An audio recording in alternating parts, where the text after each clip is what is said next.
We're continuing along with the big garden tour here in Raleigh. I think you can see Holly up under the Shasta viburnum that we'll talk about in just a moment. This is part 6, maybe, I don't know. We've only moved about 3/4 of the way across the front garden. There's so many plants out here.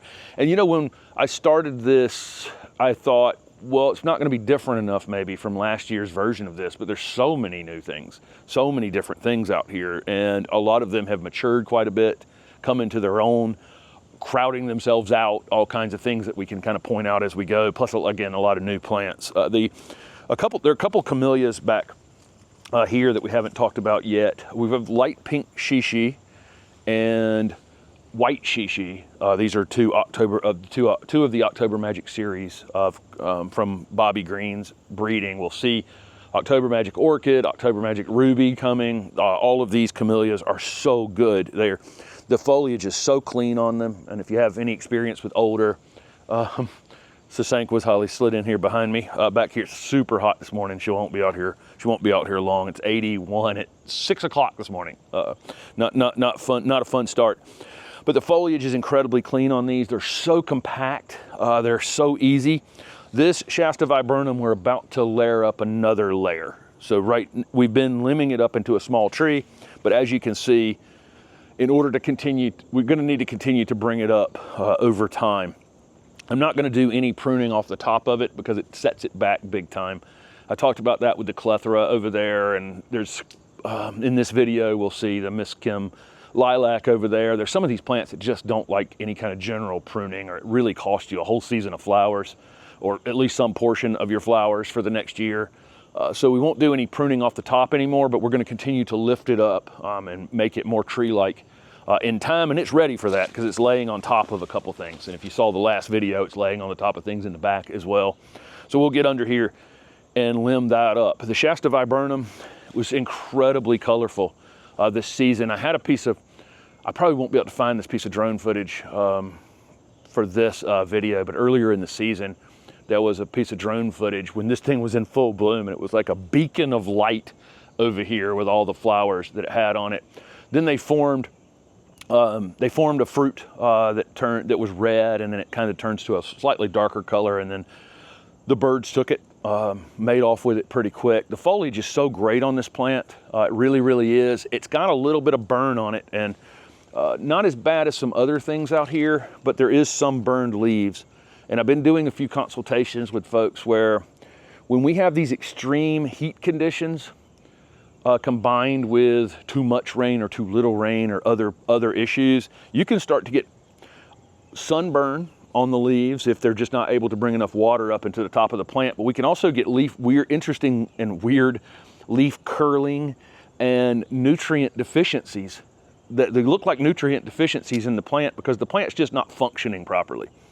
You know, and I know we all want our plants to be performing their best all the time, but this is a year where I've seen a bunch of this in consultations of very strange things happening on foliage. And again, it's heat stress, but it's heat stress combined with the plant that no longer functions properly. It can't get iron or phosphorus or potassium or nitrogen or something up in its leaves properly. It's just not functioning, and it does weird things, leaf curls, nutrient deficiencies and things like that. So hopefully most of your plants will just grow out of that going forward. But I love the layered effect of the Shasta viburnum, but it gets so wide that it needs to kind of be up and away so that we can plant other things around it. Down below it, there's an epimedium. I don't know the variety of epimedium this one is, but these bloom super early in the spring with these delicate little yellow flowers. We can cut this foliage back right before the flowers come up to accentuate the flowers more, and then the foliage will come back into its place. We forget pretty much every season, so the flowers are just kind of sparsely sitting on top of last year's foliage. I'd like to remember in the future to kind of cut them back before that flowering starts, and I think that would be helpful. We got some alliums out here that we leave up in the garden. They become quite decorative. Of course, those were full flowered, 3 months ago now. And so 3 months later, they still look like this. It looks like garden art at this point. There's a golden Oakland holly in a container here, and I'm not even going to spend much time on this one because we got a much better example of this in the back garden. This one's been abused by being in a container for too long, so it needs to come out. Probably, you know, I don't know what we'll do with this one. I don't really, the one in the back garden is beautiful, and when we get around to the tour videos, you'll see it's 8 feet tall at this point in the ground. This one is suffering through our abuse out here in the front garden. It was a great pop of color, but we've missed watering it enough that it's thinned out some. So we'll take it out of the container and give it away or something like that. Down in the, underneath the Shasta viburnum, there is a Brilliance autumn fern back there. This one gets great kind of coppery color in the wintertime. This spot over here is a little dry. Autumn ferns are a little bit better at taking dry shade than some others, but not great.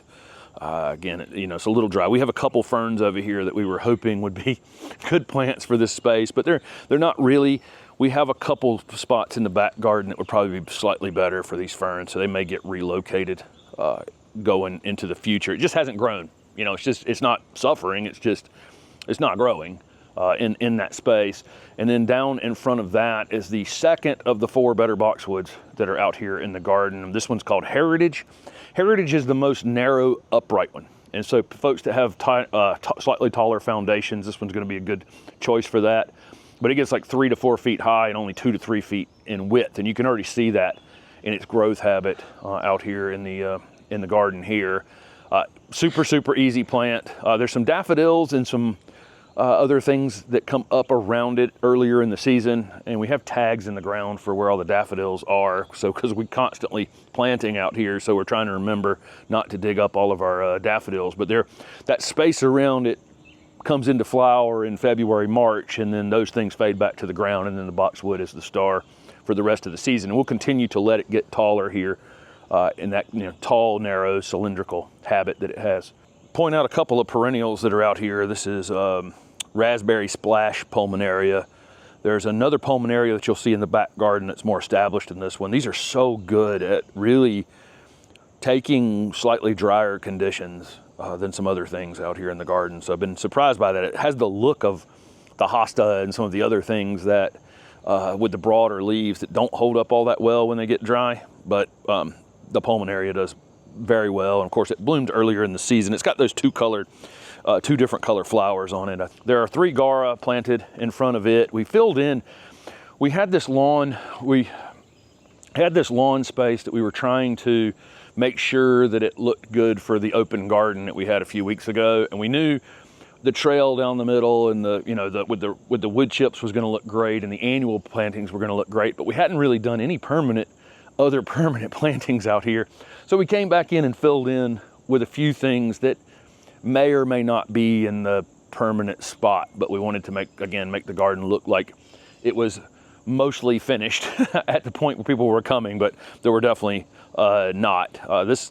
These Gara is called, I think, Belize Deep Pink. Is that right? Belize Deep Pink Gara. I love Gara. You know, they blow around in the wind. Pretty easy overall perennials to grow. These are in really kind of pruned meatball kind of shapes. You know, when they were purchased, they looked like this, but the flower spikes are coming up on them, and they're starting to look a little bit more like they look, which is more of a loose form with lots of flowers and lots of pollinators on them. I love how the little path here to the bench created a little curved bed here and a little curved bed over here. That'll be probably in the next video, but you can see, you know, how it has, you know, kind of a cottage garden feel to it. And I think we're going to leave this middle open like this and do, you know, this type of display each year. It'll be some combination of perennials and annuals and containers, because I like the open look of it. And I like being able to look out the window and see all the bees and birds and everything that are taking advantage of this space. I went through the whole list of annuals that were used in these 3 borders in the 4th video, 2 before this one, if you haven't seen that list. But that's the combination of salvias and gomphrenias and other things that were used to create these borders. This particular spot has the white gomphrenia, looks really great. The summer jewels salvia that's in this spot is the light pink one, and we showed the red one over there in a previous video, but you can see all the bees that are around it. There's this container is kind of hidden back here, and there's a little bunny that's hidden as well that Gomphrena is eating. Maybe you see it a little more in the wintertime. But this color guard yucca is in the container here, and these are incredibly cold hardy, so this thing can stay in a container even through the winter, although it doesn't look like it will be something that's that cold hardy. But Steph mixes this glitch euphorbia into the container, and it grows up through the middle, and it seems like a little white cloud, basically, growing up through the color guard yucca. We're gonna cut some of the annuals back a little bit so the color guard, that container will be seen a little bit more after this video. We're kind of going, as we're filming these things, where I'm talking about some of the maintenance that needs to be done out here, and then jumping in and doing it, you know, as the videos are being completed. There's a Sriracha Rose Kufia, and this one actually hasn't grown as much as normal. Most of the time these are a little bit faster than this. I hadn't noticed it was a little bit undersized, but it's not in my composted area. It's in my mulched space. And you can also see a little bit of crabgrass trying to come up back here that needs to be pulled. But that, you can see the difference. It's in this mulched area versus the annual border here, which is in a compost prepped area. Just that much distance between those two things, and this one is quite a bit stunted by that. You'll see a few boulders out here in the garden, and they're not really to have like a display of boulders. A lot of them are for us to drag the water hose around the backside of them or the edges of them, so we don't decapitate things when we're dragging the hose around. So we've got them in some strategic spots. These two are just kind of the entry to the path that goes back here to the back. But I left the overhang on the rocks, you know, where the hose can just slip under them, and you'll see that here and there around the garden. But they're kind of our guard against, you know, decapitating plants with the water hose. There's some blue star creeper next to this stone, which can, in some cases, get pretty wily in the garden. But we've got it just creeping up here between these stones. It's a little dry over here, so it's not going to. That's kind of the control for it. In the right place, though, it can really grow very, very quickly. It gets a teeny tiny little flower on it that's almost insignificant. And there's a creeping veronica behind the rock. And then another sedum over here, got lots and lots of ground cover sedums in the garden. This one still has a few yellow flowers on it at this point. Some of these sedum can get a little too happy in the garden, and you know, some control added to them, but they're pretty good at rooting in as they go. All incredibly cold hardy, all, you know, just tough, absolutely tough as nails plants for the garden. And again, it's a spot I don't have to mulch. It's, you know, it's nice right up against one of these stones, you know, just walking the trail that I'm kind of squatting on here. This is a Picea orientalis nigra compacta, or nigra compacta oriental spruce. This is one that's definitely marginally hardy here. We're in zone 8A in Raleigh, and this thing is like zone 3 to 7 or something like that. And so it has its roots shaded by this sedum and seems to be happy enough here. The Indian hawthorn that's up above it is offering it some shade later in the day, but it's getting enough bright light that it is keeping it compact. Again, and we're pushing the limits on, you know, we're pushing the northern boundaries on some things, including this, and then pushing the southern boundaries on others, you know, this. So it's kind of an interesting space, and it's a matter of picking the right places for these things. You know, these things that don't like the heat. This is a particularly bad summer we're having here, and I need to make sure that if I had this out in the middle of the front garden in a lawn area with the roots cooking on it, it would really, really be struggling right now. But it's in this mulched area, which moderates the moisture a little bit better and then it's got ground covers around it. It's got a stone out in front of it. I'm sure there's some moisture under that stone that's available as well.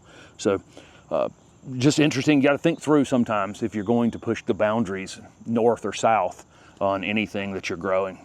Aspergillia out here, or Indian pink, still trying to flower. It's had lots of flowers on it.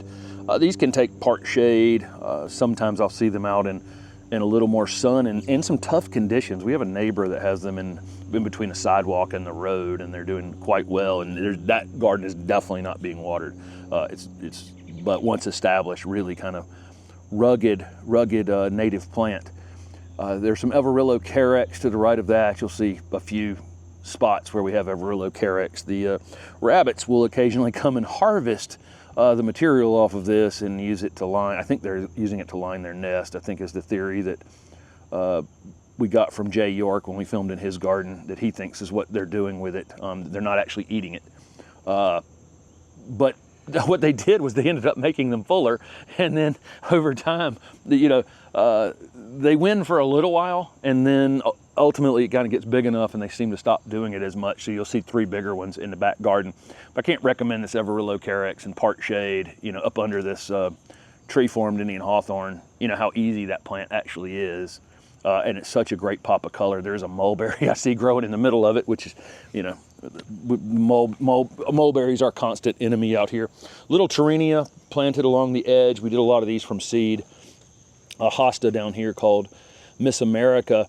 You'll see a little bit of slug, a little bit of slug or snail damage on that one. I like to point these things out.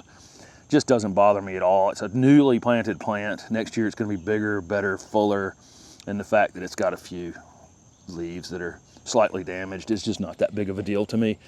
Not something I'm going to lose sleep over, because I know the plant will be back next year and be, again, bigger and better. The Indian hawthorn tree form above it is called Rosalinda. I've talked about this quite a few times over the last few years because it's probably one of our favorite pieces out here in the Raleigh garden. It blooms with very different, we'll have an Indian hawthorn in the next video that's a dwarf, more typical rounded dwarf Indian hawthorns that we see in the landscapes. This one's not quite as cold hardy as those, and so zone 8 to 10. There's one at the Ralston that's probably near 20 feet tall, 15 to 18 feet tall, and just as wide as that. When it comes into flower, there are large pink clusters of flowers that are very, very fragrant. And again, I'm trying to point out a couple of issues here or there in the garden as we go. That has a couple of burned leaves on it up here at the top where, it hasn't been able to pump enough water up to the top of it, and so therefore there's been a little bit of burn, and some, a little bit of a few deformed leaves. Again, we're seeing some mineral deficiencies in the garden that we wouldn't normally see. It's all related to an overall stress that the plants are under. And that stress can then also lead to things like, this one has some aphids on it. The way I knew it had some aphids on it is there's ants running up and down the trunk of it. So I knew the ants are up here getting the honeydew. Basically these aphids are sucking sugar out of these plants, and the ants come along, and I got ants on my hands now, that they come along and take the secretion from the aphids, which is sweet, and they use that. So basically the ants are up here farming the aphids. Occasionally I'll get, ants seem to be taking care of my aphids. They're literally taking care of them. They're not eating your aphids. They're farming the aphids that are up here on the tree. They're just after the sugar secretion from aphid poop is basically what it is. But it's so minor. It's like I see it on like 3 or 4 places up here. It's not something that I'm going to interfere in any way, shape, or form. The plant seems perfectly fine. It's actually got some new growth on it. We've gotten a couple rains recently. I'm sure that all of this, anything here will correct itself in time, and I wouldn't go start spraying because of these minor issues. We have this little exit trail here for the for our mailman. We have a walking mail route, so I left this little path in this space between the fences so they can go to the neighbors here to deliver their mail. But I've been talking about in the last 2 videos, this is also the driest area in the garden because of this maple in the neighbor's garden back here is rooted over here, and then it's not like the Shasta viburnum and the Miss Kim lilac that'll be in the next video. All these things are pretty well established, and so they're root competition for anything we're trying to plant over here too. So it takes a minute longer to get things established in these root competition areas. I can plant something on the other side of this front garden over there and 6 months later not have to really think about it all that much, shrub or tree wise. And over here it just seems like it just goes on and on and on. It's constantly still needs a little bit of water. Things will get established eventually, and if they don't, then they'll move to someplace else in the garden. There's a Bergenia behind just off the path that leads to the back garden. That one's called Fairy Tale Romance. It'll get those pink flower spikes on it. We seem to have a lot of plants out here that have some love me sweetly, kiss me this, or whatever. There's a lot of plants with these kind of names, but this one's Fairy Tale Romance. And in front of it is a hosta. That's blue mouse ears. You can see a little bit of burn on the leaves on it. It is definitely struggled a bit with the heat. And then there's another hosta behind it called June. June's been around for a long time. We have a lot of the latest and the greatest hostas out here, but we also have some that have been, around for a few decades and are just great plants. And I grew June at my nursery for years. It was just a good one. I like that two-tone green variegation. Not everything has to be, bright. Those subtle variegations like that are quite nice. You can see it had one little flower spike on it. Again, a little bit dry over here. I think it would, the leaves would be bigger. It'd be more mature at this point. It would have much bigger flower spikes on it as well if this area were a little more moist. This hellebore is one of the Ice and Roses series. This is Ice and Roses Red. Any of the Ice and Roses series hellebores are just fantastic. They bloom and bloom and bloom. The flowers are upright, big and tall on them, and so you can see them from a distance, where most of the flowers on hellebores are kind of nodding, pointing downward. The foliage comes out and looks absolutely fantastic. We cut these back mid-January, then they come out and come into full flower for weeks, and then this foliage comes out. Couldn't be easier, and it's one of the things that actually likes being over here. It has not impacted in any way negatively by this being a drier area than some of the other areas in the garden. So where this is like our little struggle spot over here in the garden, we can see some of the things that will work well out here, and that's definitely one of them. This hosta is called Cool as a Cucumber. A really bright variegation. It's new enough planted that it'll be much bigger and fuller next year for sure. There's a hydrangea serrata back here called Oamacha nashiki. It's got some branch from the red maple that's fallen down on it. The bracts are still pink on it. It flowered earlier in the season. It's a great variegated mountain hydrangea. I really like this plant a lot, and this is the first year it kind of came into flower over here. I think next year again it'll be, it's the second. It was just the second full year in the ground, and we got quite a bit more color on it. It's kind of a bluish pink. The bracts were kind of bluish pink, not the dark blue that maybe somebody would like, or the pink that somebody would like. It was kind of in between. But then this particular one settles into this kind of pink color on them as the interior part of the flower where the nectar is, and this one is great for pollinators, finishes off and forms a seed in the middle. The rest of it turns kind of pink, and it looks great against that variegated foliage. It's hard to figure out where to grow these in our area. If we put them in too much shade, they definitely stretch and they don't flower as much. If we put them in too much sun, they wilt every afternoon. So they can be a little tough to figure out where to grow them. But this variegated one, there's a few other variegated ones on the market as well, and I know some more coming as well. I saw one recently that I know is coming to market in the future that has a really vividly bright variegation on it. But more and more mountain hydrangeas out on the market all the time. This is a golden spike moss. We have a couple different spike moss out here in the garden, or Selaginella.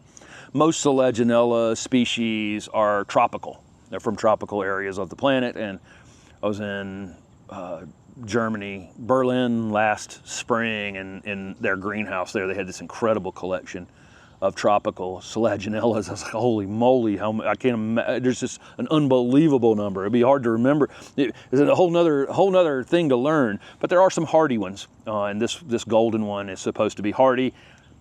It probably like slightly more moist conditions than I have it in over here. We'll see how it does through this first winter. One last plant for this video. Boy, there are a lot of pieces in this garden. I don't know what video this is at this point, but you can see how many things we've packed into a small space, which we enjoy because then I get to talk about them. We get to observe them. We get to see how they actually act out here, and whether it's a dry space, wet space, shady space, whatever. But this particular cast iron plant is called Asahi. It's probably my favorite overall cast iron plant. It's the second full year in the ground, and we're finally seeing these white tips form on it. It'll take another year or two for it to be really, really full.